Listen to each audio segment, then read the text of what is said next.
Good day po. Nag-record.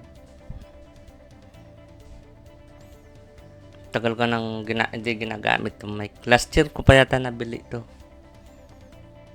Yung kasing yung nabili kong wireless. Gusto niya yung open cam na application, yun yung pag-record.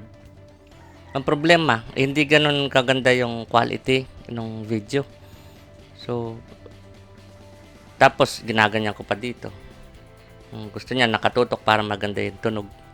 Ngayon, ito, try ko kung okay ito. Ito matagal na ko na pong binili ito eh. Last year pa po ata. Tapos, kahapon, ayan o, inano ko yung hello, oh hi. Inano ko yung pintura. Kulay white para ano man kulay. Halimbawa, babado. Ito. Ayan o. Pwede kong palitan yung kulay. Depende sa mood na kung anong mood. Iba yung nakalitaw sa monitor, no? Pwedeng ganyan. Yan, maganda rin pagkaana dyan. Ewan ko itong bakit itong may yellow mas okay sa akin. Yung puti parang aputlani ako. Tapos itong leather 100 plus lang ito. Leather orange. Favorite color ko na kasi orange. Dati blue nung binata kami ni kuya ko. Tapos naunahan niya ako, blue daw yung kulay ng kwarto niya nung lalagyan nung pipinturahan na yung mga kwarto namin. Ayaw kung parehas kami. Gusto ko magkaiba kami. So, kumbaga, boring kasi pag laging parehas eh. Kaya yung magpartner, mas maganda merong magkabaliktad. Tapos, matuto kayo. I-identify nyo kung ano yung mas okay, tsaka yung hindi okay. So, matututo yung dalawang magkaiba. No, pagdating sa magpartner. No. Halimbawa, yung isa, yung napangasawa ko, yung ex-wife ko, dati hindi marunong, no, kahit marunong lang no, na magluto, itlog, yan lang. Tapos nasusunog pa daw. Tapos habang tumatagal siyempre nagkaroon ng kaming anak, kailangan ko ng mas trabaho, dinamihan ko yung trabaho ko, no, pati mga album pinatuulan ko na. Dati kasi yung kasing bali buong natrabaho ko, pinakamalaking kumita ako doon is editing. Pero hindi pa ganun ka-advanced nun yung editing. Nagsimula ako sa VHS pa lang nung panahon na yun. Parang ang tanda ko na yun. Mangongorenta na ako. Parang iba 39. Sa January 22, yan. Next year. Ayan. 40 na ako.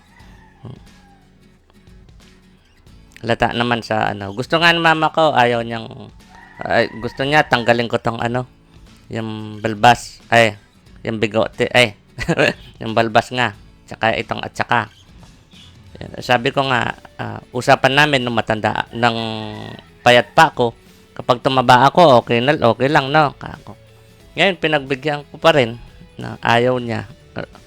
So, yung bigote ko, yung tinanggal ko. Pero yung balbas talaga, ayaw ko,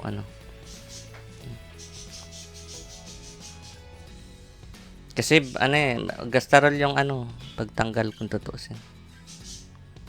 Tapos, nasaan na ba ako? Topic na lang tayo, topic. Tingnan ito yung pinaka-mouse ko. Ang yabang na. hindi yung normal mouse. Ito yung pinaka-mouse ko. Tapos hindi pa sinya-charge. Itong pinaka-pad niya, lalagay ko lang dito. Sasaksak lang doon. Nasaan na ba ako? Ang topic po ay Hindi ko hindi ko magets kung anong topic niyan eh. Nilagyan ko lang ng pamagat yung video kapag kasi paminsan-minsan pero hindi naman lagi paminsan-minsan pagkatapos ko ma-record piniplay ko yun, pinapakinggan ko may time kasi na para ako na pag sobrang dami na yung kadalasan po tig isang oras ganon yung mga record ko tapos minsan parang lagi may sigaw ganon hindi ko gusto. So pag madami na yung hindi ako nasarapan sa video no. Meron ako din nasasarapan kasi lalo na yung pagsigaw pinakaayaw ko sa sarili ko. Baka akala ng mga kapwa ko ang sinisigawan ko sila. Sinisigawan ko po karunungan. Although para maintindihan nyo po kailangan yung marinig. Meron na naman pong siguro maganda po to no. Tayong Bible verse no. Lagi naman may nagse-send sa akin Bible verse sa chat Minsan naman makikita mo sa timeline no. Siguro yung pinakauna Bible verse no. Yun nga lang po iba po yung pagkaintindi ko po no. And then maglalagay tayo ng kung ano yung pagkaintindi ko and then maglalagay tayo in other sentence. Kumbaga, ibang pagkaintindi. No, parang ganun po minsan, no. So, sabi, patawad po, no, kung sa pagkaintindi mo po, mali yung sinasabi ko o sinabi ko, patawad po, pero hindi po natin kailangan magkaaway kapwa ko. Nang dahil sa karunungan. No po? John 16:33 I have said these things to you, that in me you may have peace. In the world you will have tribulation. But take heart, I have overcome the world. Ang pagkaintindi po ng karamihan sa versikulong to ay ang Panginoon ninyo ang nagsasalita. Hindi po ba? So, I have said these things to you. Ang Panginoon nyo, sabi, that in me, you may have peace. Sa pamamagitan niya, magkakaroon ka ng kapayapaan.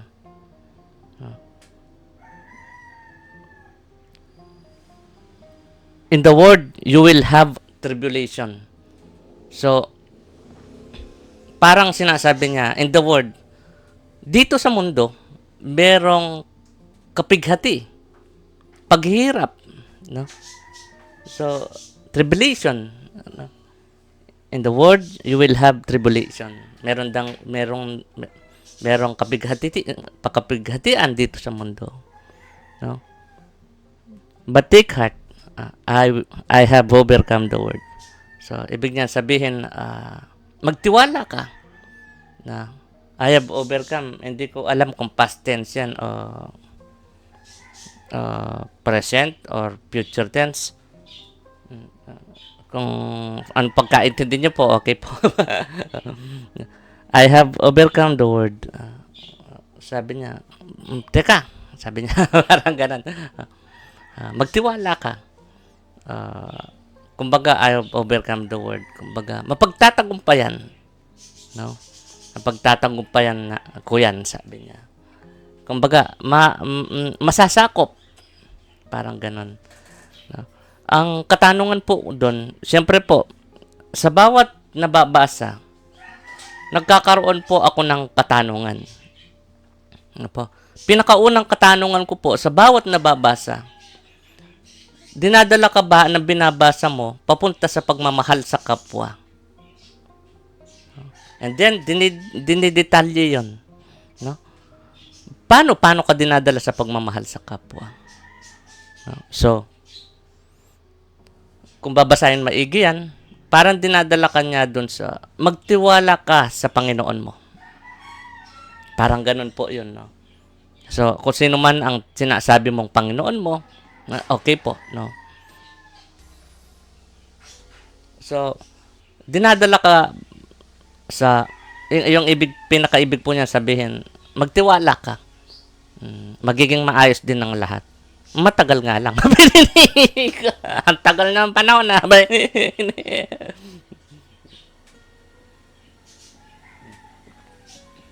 Bakit sinabi ko pong matagal nga lang? Bagkus, wala naman siyang sinabi. Wala naman binigkas dito sa nabasang bersikulo.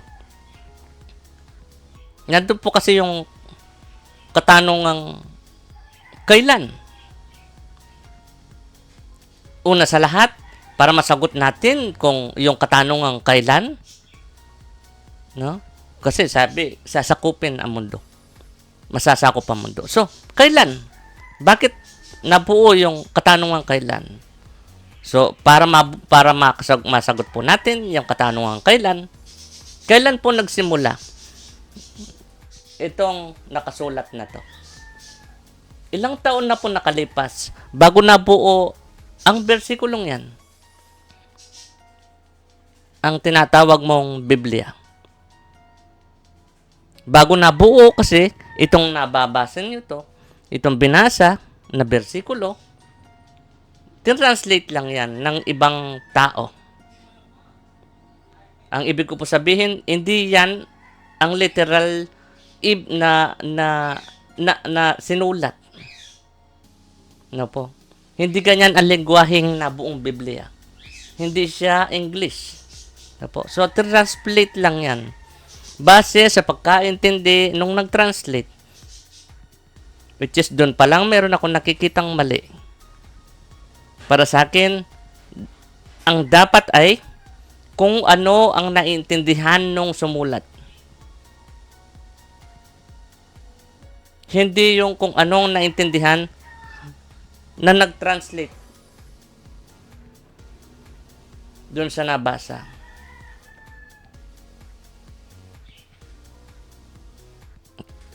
Yun po yung katanungan dyan. Kailan? Para malinaw po. Hanggang ilang taon ka po sa mundo? Ilang dekada na simula na buo ang translation na to? Ang tinatawag niyong Biblia. Ilang dekada na po?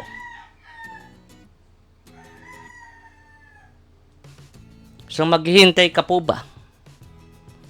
Gayong ang dami nang naghintay.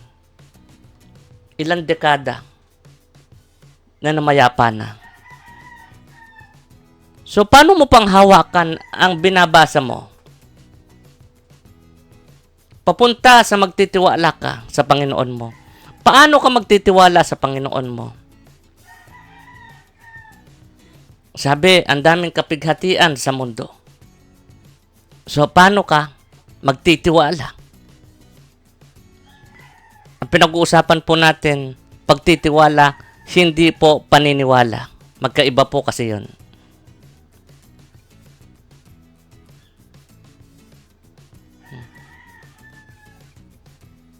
Paano? Paano ka sa Panginoon mo? Paano mo paglingkuran ang Panginoon mo? Ibig sabihin ng Panginoon, Lord, sinusunod.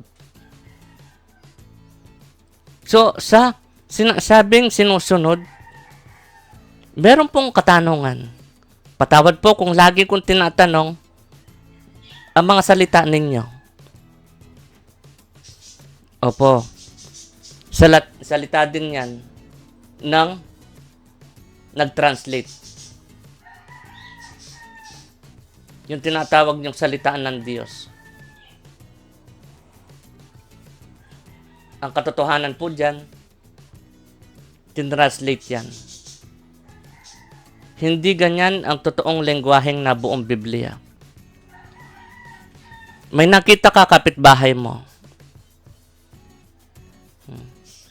Meron siyang kasamang lalaki. Madami kang pwedeng ipasok na pagkaintindi sa isang sentence na yon. So, ilang pasalit-saling wika at bersyon ng tao. Bago nabuo yung binabasa mo. Inuulit ko, hindi ganyan ang lengguwaheng nabuong Biblia. Please, tignan po maigi. Dinadala ka nga ba sa pagmamahal sa kapwa? Kasi kung dinadala ka lang sa pagmamahal sa Diyos, nakakalimutan mo ang pagmamahal mo sa Diyos. Sa kapwa mo na dahil sa Diyos mo. Parang ganito po yan. Paano nabigay sa iyo ang pagpapalang sinasabi mo? Huwag mo muna pong isali ang pangalan ng Diyos. Ilang beses ko pong in-explain yan. Paminsan-minsan, nakakalimutan mo ang pagmamahal mo sa kapwa mo nang dahil sa pagmamahal mo sa Diyos mo. Yan po ba ang turo sa iyo? Ang pagmamahal sa Diyos ay pagkalimot sa pagmamahal sa mga kapwa. Kung hindi naman po, okay po. Sana all.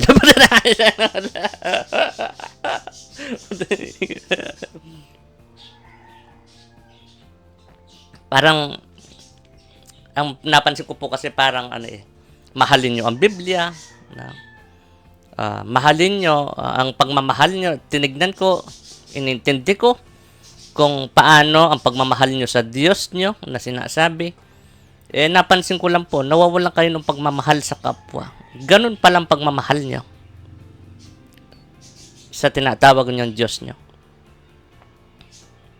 Hindi po ba? Sana nga po hindi. Ang ibig ko po sabihin, nagre-redirect. Pag ginagamit mo ang pangalan ng Diyos at ang pangalan ng Biblia, pag ginagamit mo yan, nagre-redirect naman papunta sa relihiyon mo.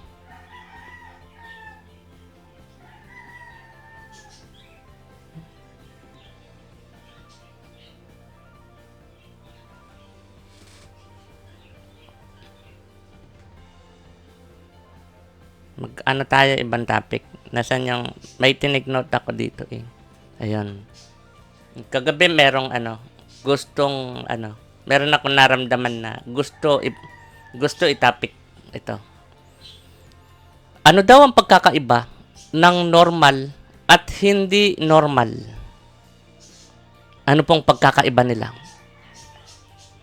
Di po ba magkaiba sila? Huwag na natin tawaging abnormal yung hindi normal. No po, sa usaping ito.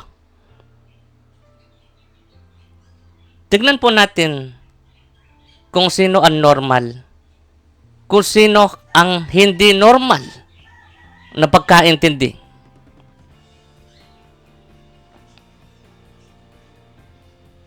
May napanood tayo. Cardo Dalisay. Sino sa inyo ang tuwang-tuwa kapag nananakit na ang bida? Sino sa inyo?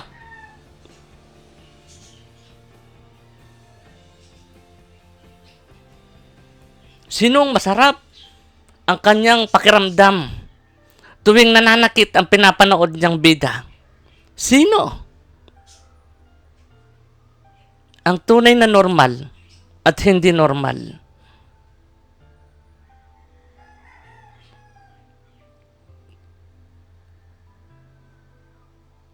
Number 1, masaya. Nananakit ang bida. Sarap na sarap ang kanyang pakiramdam kapag nananakit ang bida. Number 2, nakakalungkot. Ganyan daw ang bida. Excuse siya sa kanyang pagkakamali. Ini-ignore ang kanyang pagkakamali. Okay lang daw na magkamali ang bida. Bida daw siya Ikaw na nakikinig. Ilang kayang porsyento ang pwede kong sabihin sa'yo na bida ka?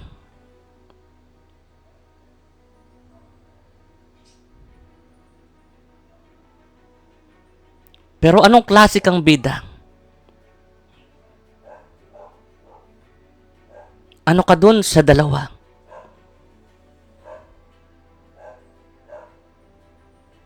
Kaya nga sabi ko nga po, yung nakasulat na parental guidance sa TV o antenna, TV, external antenna, V, internal antenna. Yung parental guidance, para sa akin, dekorasyon lang yan. Apo, dekorasyon lang yan. Nung inintindi ko, nung ipapaluhanag ng mga magulang sa kanilang mga anak, gayong sila muna ang kailangang paliwanagan.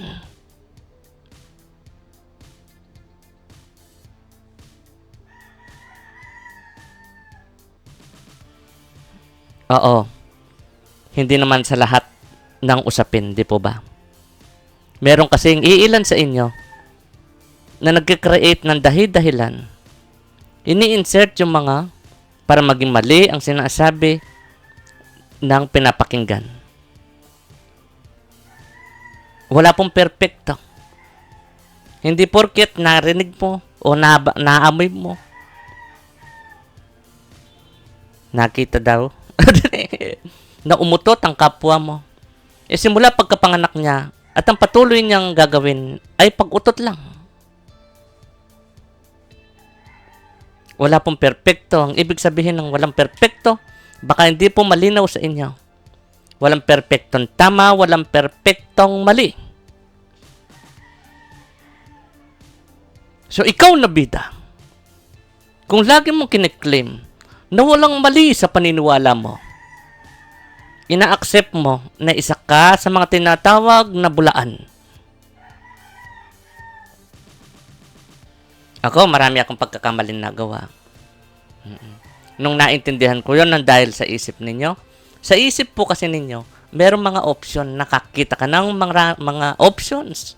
Ang galing. Hindi man nangyayari, pero kaya nyo tignan ng maraming option.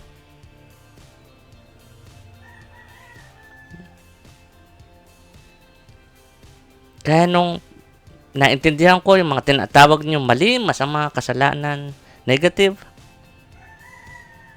tingnan nyo po, di na ako nagbisyo. Kasi nakita ko, ang isip nyo, ang galing, ang daming option. So, pag ginawa mo ganito, bagkus di man nangyayari, pero ganyan ang isip nyo, ang galing. Please, gamitin nyo po, sayang.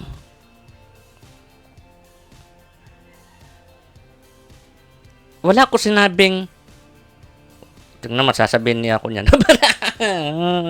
May nagsabi sa iba eh. Sinabi ko daw na, wala naman ako sinabing di ba? Na hindi mo ginagamit isip mo, di ba? Ang sinabi ko po, please, gamitin niyo isip niyo. Ikaw po nagsasabi na ang another sentence nun ay hindi mo ginagamit ang isip mo. Sabi nga ng sa Senado pre, don't put your words into my mouth. English yun, ha? No? Kahit sabihin mo, ay ganito yan. Ang galing ng bida, oh. Walang mali yan. Sabi niya. Ang galing niya, oh. Ang galing, oh. Hindi ganun na another sentence. Please, kung ikay nakikinig, huwag mong pakinggan mo ng sarili mo. Sinasabi ko sa'yo, mainit ang pakiramdam ko. Lagi mong pinipilit. Nainom akong Biogesic. Sinasabi mo pa ang gamot, no?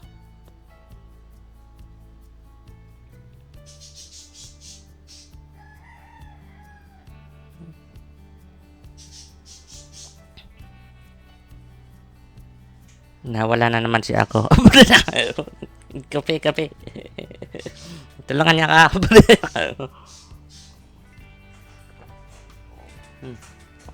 Si Kuya Gio.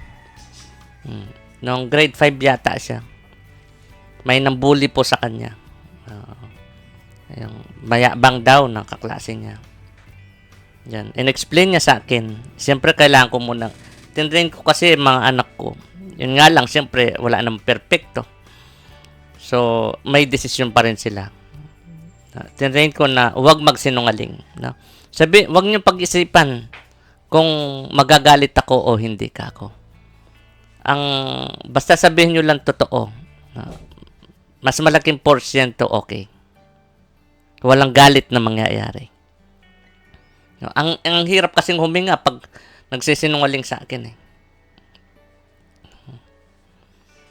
Ayun, in-explain niya. Siyempre, kailangan ko munang alamin kung paano talaga yung nangyari. Di po ba? So, pero sa mga script po ng henerasyon, no, ewan ko lang kung nagpauto ka rin. No? Ay, script ng henerasyon, lusog agad. Anak mo yan, dapat di sa anuin. Di po ba? Ako, inaalam ko muna. Inalam ko muna kung ano ang nangyari. Bakit ganito? Tapos, naglagay ako ng option. Baka naman ginanyan ka dahil ganyan. Para makita kong lalo yung detalye. Hanggang sa sumama ko kay Jiro. Pinuntahan ko yung kaklase niya. Wala pa yung teacher nila nun. Nandun yung mga kaklase niya. Tapos, hinarap ko yung nambuli sa kanya. Kinausap ko siya. Nirespeto ko ang kapwa kong yun. Bata siya. Ako, may edad ako sa kanya. Mas matanda ako sa kanya. Nirespeto ko siya. Sabi ko sa kanya, pwede naman kayong maging masaya, di ba? Kung gusto niyo maglaro, pwede kayong maglaro na maging masaya kayo. No? Piliin niyo maging masaya kayo. Please, kako. No? Wag na away, no? Kako. Pagkaalis ko, kulang na lang mag-best friend sila.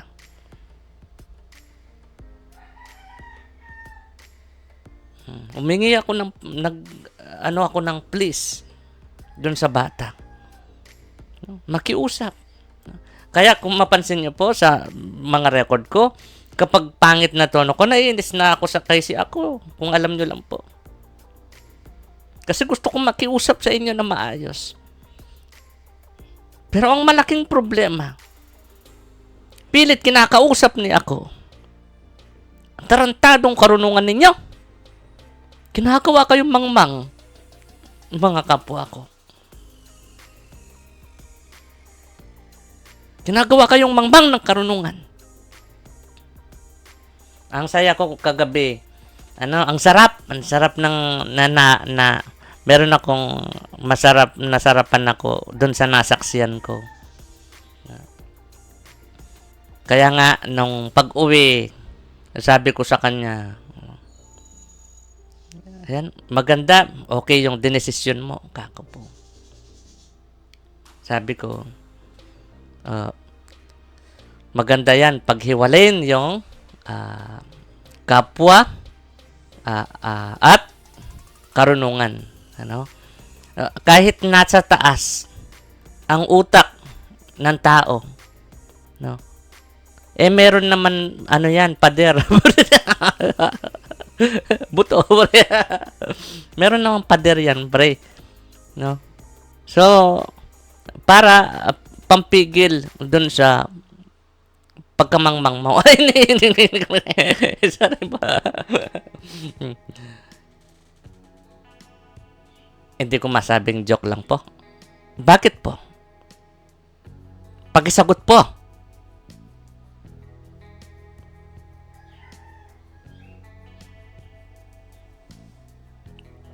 Pero nasabi ko, sabi ko pre, nakita ko, yung nagkaroon ng butot to, no?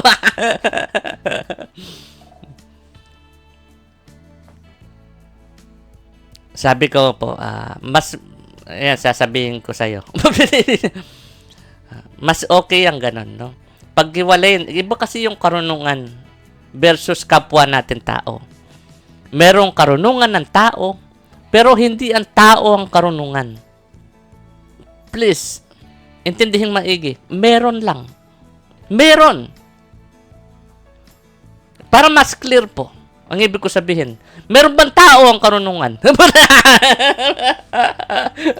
Sabi ko, murit nga ako.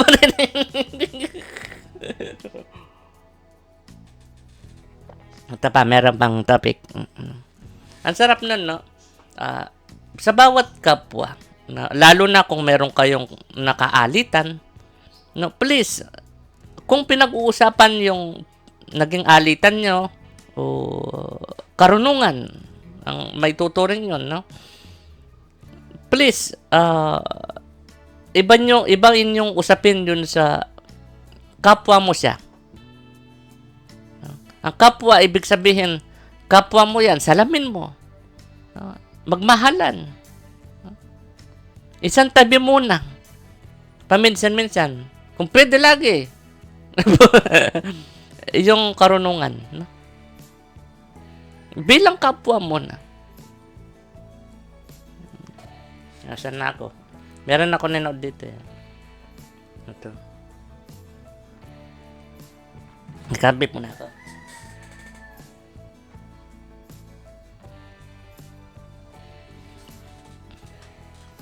Alam niya po. Oh, wala pa ako sinasabi. Load yun ako. Nung ano, ay, ba't nag-question ako? Wala ba nga ako rin eh. Dami mo na ninabi. Nung ano ako, elementary. Sino po laging nagtataas ng kamay sa inyo? Dati, may time na ang pagkaintindi ko, ang nagtataas ng kamay, hindi tinatawag.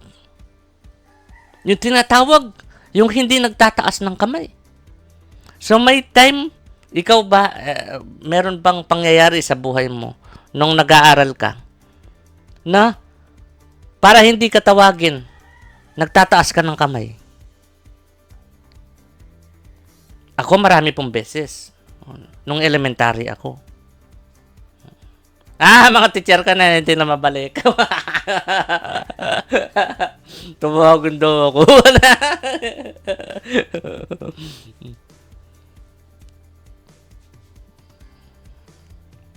May time na ganun pa. Pero marami rin pang beses. Kung titignan mo, nung elementary ako. Pero kung computer mo, buong pag-aaral ko, kasi ano din ako eh. High school din ako, syempre. Tapos, ewan ko ngayon, ang gulo ng mga grade, mga pangalan ng antas. Tapos pagkatapos ka ng 4th year, high school, ako, vocational, computer technician. Tapos, gusto ko pa mag-aral. No? Nakakita ako, di daw ako kaya pag-aralin ni mama ko. No? Sa akala niya yung college, yung Holy Angel, ganun, yung mahal, ganun. Hindi naman ako meron naman ibang school kasi, 'di ba, na mura lang, 'di ba? So sa Dabcat, yun, pumunta kami noon. Dabsu tawag nila ngayon, no. Sinubukan ko. Ang layo. Tapos gusto ko noon HRM eh. So, dito malapit lang sa San Vicente Pilot School. Dami chicks doon, pre. Dami silver man, pre. Mas matingkad sila. Doon ko nakilala yung pinakamamahal ko. Bakit pinakamamahal ko? Kasi nung girlfriend ko siya, wala man sex. Siyempre, kailangan kong igalang ang desisyon niya. Virgin pa eh. Although minsan tinutokso ko noon. Pero ginagalang ko desisyon niya, takot, no. And then ewan ko kung ano pang dahilan. ginalang ko desisyon niya. Pero naging, siya yung nag-girlfriend kong pinaka, nasarapan akong pakiramdam. Bagkus wala man sex. Kasi puro siya, kiss siya ng kiss. No? Basta magkita kami, kulang na lang, bangong araw. Halik na halik. Tapos, hug ng hug. Tapos, ang puti pre, mukhang Koreana.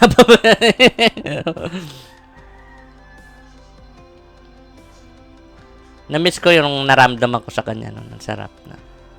Tapos, I love you siya ng I love you. Ang problema ko kasi, pag may girlfriend ako nun, gusto ng babae, na lahat ba ganun? Sa kanya lahat oras ko. Tapos, pag uwi niya, telephone na naman. Siyempre, may gagawin din ako. Iba, sa bahay. Ako na yung nag-ano sa bahay nun. Kasi, trabaho ata si kuya ko nun sa, sa fast food ata. Tapos, ako, trabaho ko dito eh. Natapos ko kasi computer technician. Tapos, nagka-license din ako dun. Computer programming. Tapos, nung 3 ng anak ko, naghiwalay kami ng asawa ko. Tapos, napangasawa ko. Tapos, wala pala ako dun. Nandito ako. Nang napangasawa ko. Tapos, kung ano-ano na nangyari. Tapos, nagparehab ako. Baka tama sila. Na namurit na si ako. Naging ako doon. Yun, merong doon, klase doon. Natapos ko doon, Tourism Promotion Services. So, may license din. So, nakatatlo akong kurso. Bali. Tapos, yabang ka na. Vocational lang, sabi. Huwag mong ilalang lang yung pag pinag-usapan, anong kursong natapos mo?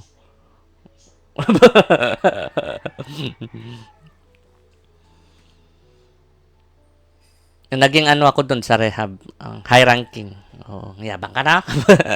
Simula junior, pati senior, pati transition.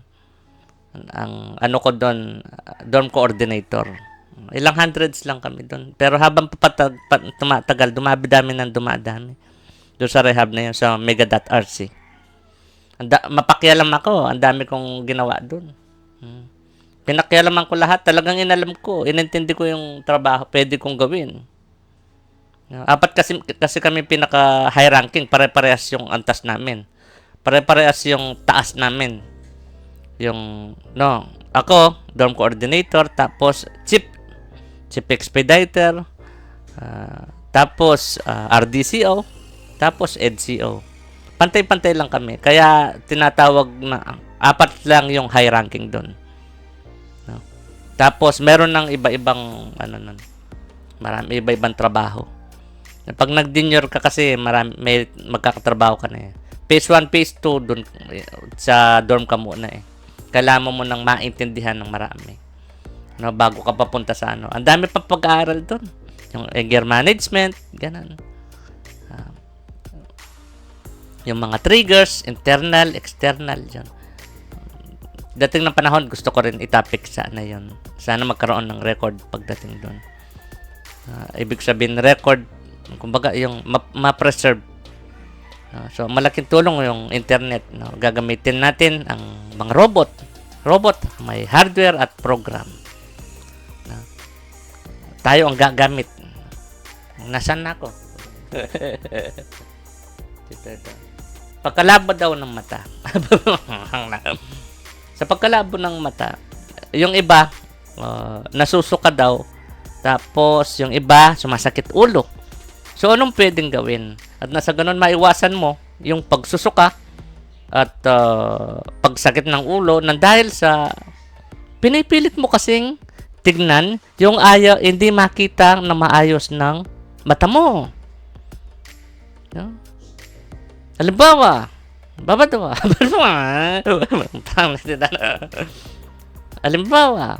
Pre! Babasahin ko yun. No. Teka, wala naman Teka. Ayun, no smoke. O yan, nabasa ko. Dati di ko makita yan. Yung no smoke. Let's say for example, ikaw dito. Ikaw si ako. Tapos, basahin mo yun, hindi mo mabasa maayos. Ngayon, ang ginagawa mo, gusto mong mabasa. Ngayon, pinipilit mo. Pinipilit mo ang mata mo. Pero hindi mabasa ng mata mo. Doon nagsisimula yung sakit ng ulo. Tapos, minsan nadadala sa parang nasusuka. Para kang nasusuka. Kasi pinipilit mo yung mata mo. Ngayon, please, gamitin mo to. Itong utak mo. Paano? Kung talagang gusto mong makita, lapitan mo. No? Pero may time na kailangan mo pang lumayo pa ng konti bago mo makita na maayos. Bago mabasa. May time na karamihan sa inyo is lalapit ka. Di po ba? Halimbawa, meron kang, ako parang ganyan yun eh. Pakiramdam kasi ang pinaka-ano ko po. So, mapapaluwanag po natin, pagdating doon is, halimbawa, may nakikita akong ganyan. So, di ko mabasa. Ay, iba nang usapin ngayon sa pagbasa ko. Intindi. Hindi ko maintindihan. May time na may masarap na pakiramdam ako na iintindihin siya. Papasukin. May time naman na hindi masarap. Yun pangangalay.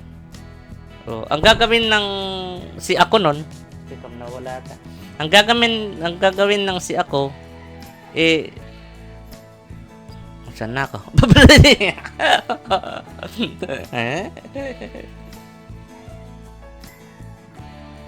Paglabo ng mata. Tapos na yan na. So, payo ko po sa mga naggagawa ng salamin, no?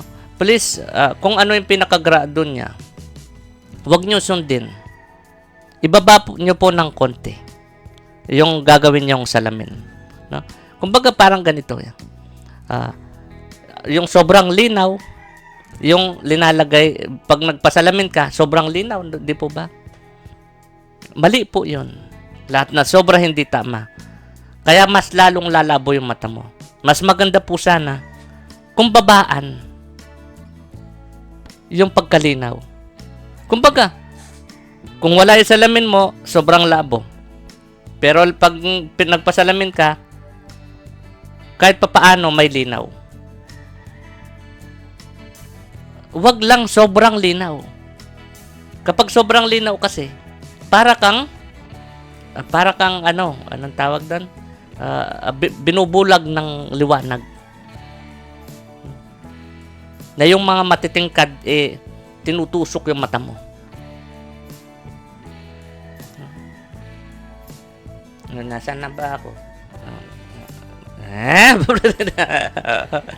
Basta naninigla si ako. Ang ganda oh. Ang ganda ng kwarto ko ngayon. Mayabang ako. Pag aanin ko tour. Ang daming yung mga gamit kong Mayabang na. Nainip ako. Pwede ba tapusin na muna, pre?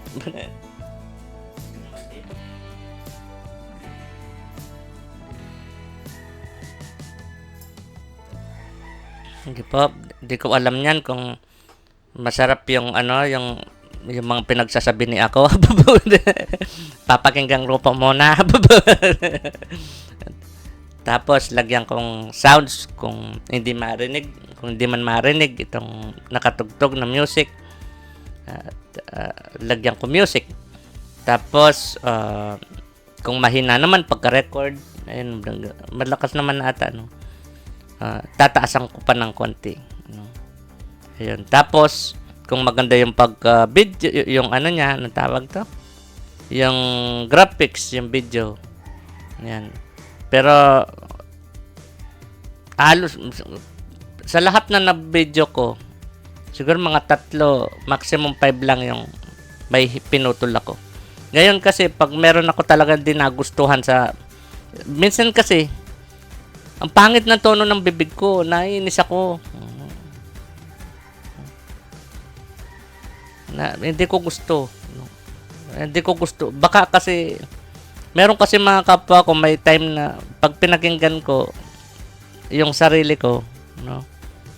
May time na, yung pagkaintindi ng ibang nakakakinig, is, akala nila inaano ko sila. Hindi po. Kiniklear ko lang po. Ang karunungan po, ang inaano ko, hindi po kayong mga kapwa ko tao. Huwag mo pong i-claim na ikaw ang karunungan. Meron ka lang karunungan. Para po mas maliwanag, meron po bang tao ang karunungan?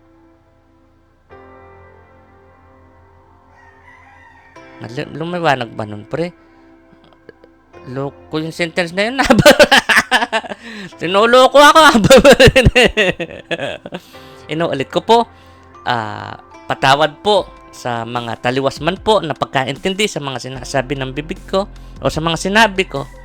No? Patawad po. No? Ang kalaban po natin ang karunungan.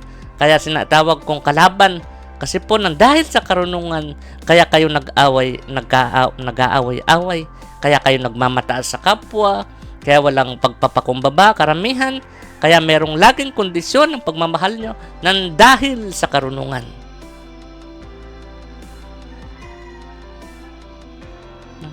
Pres po, paghiwalahin, no? Isang tabi muna paminsan-minsan ng karunungan.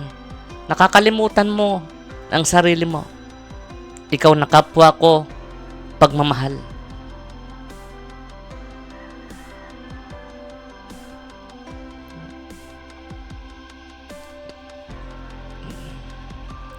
Nasaan na ako? Iiyak na yan. Marami po akong pagkakamaling nagawa, no? Inuulit ko po, marami akong pagkakamaling nagawa. And then, marami pa po akong hindi alam at naiintindihan. No po? Hindi lang po ikaw. Teka, pre, yung pride niya, pre, pagkatao niya, pumupunta, oh. Kung hindi mo po tanggap yung sinabi ko, na meron ka rin pagkakamali, at meron ka rin hindi alam at naintindihan, sorry po kung hindi mo pa maintindihan ng sarili mo hanggang ngayon. Ano ba sasabi ko? Ayoko na. Ilang minuto na, bro? 48 doon sa record. 48. Ito kasi audio pa eh. Sige, next time na lang po. Anin ko na lang po yung madalang ko lang mabigkas na yung live verse ko. There hath no temptation taken you that such as common to man, but God is faithful, who will not suffer you to be tempted above that ye are able, that will with the temptation also make a way to escape, that ye may be able to bear it. For the which cause I will suffer these things, nevertheless I am not ashamed, for I know my belief and am persuaded that he is able to keep that which I committed unto him against that day. Yet though I walk through the valley of the shadow of death, I will fear no evil, for thou art with me, thy rod and thy staff they comfort me. Thou preparest a table before me in the presence of my enemies, thou anointest my head with oil, my cup runneth over. Surely goodness and mercy shall follow me all the days of my life, and I will dwell into the house of the Lord forever. Ang ibig ko pong sabihin din sa follow me ay doon ka rin po, please. Please, kaya po ako nagsasalita, kaya po ako nagpapaliwanag, at nang sa ganun maintindihan po kung anong ibig kong sabihin. Kasi karamihan, marami ang naglalagay ng kanilang sariling pagkaintindi. So, inahayag ko po, sinisikap ko ma-explain sa inyo na maayos, maigi, yung paintindihan nyo talaga. Kaya ang dami pong in other sentence. Kaya paminsan-minsan patawad po kung merong paulit-ulit na sentence paminsan-minsan. Patawad po. Ang kagustuhan ko po, maintindihan ako ng mga kapwa ko. Inuulit ko po, maintindihan. Inuulit ko po, marami akong pagkakamaling nagawa. Marami pa akong hindi naintindihan at alam. So, in-explain ko po mismo sa iyo kung ano yung naintindihan ko. Sinisikap kong ma-explain sa iyo. Let's say, for example, yung sinabi ko po na, follow me. Pwede ka po maglagay ng pagkaintinding sarili mo. Pero bibigkasin ko po sa iyo, literally, base sa pagkaintindi mo, kung anong ibig kong sabihin dun sa follow me. Doon ka rin po, please. Sige po, love you po. Sana po, love mo rin po kami.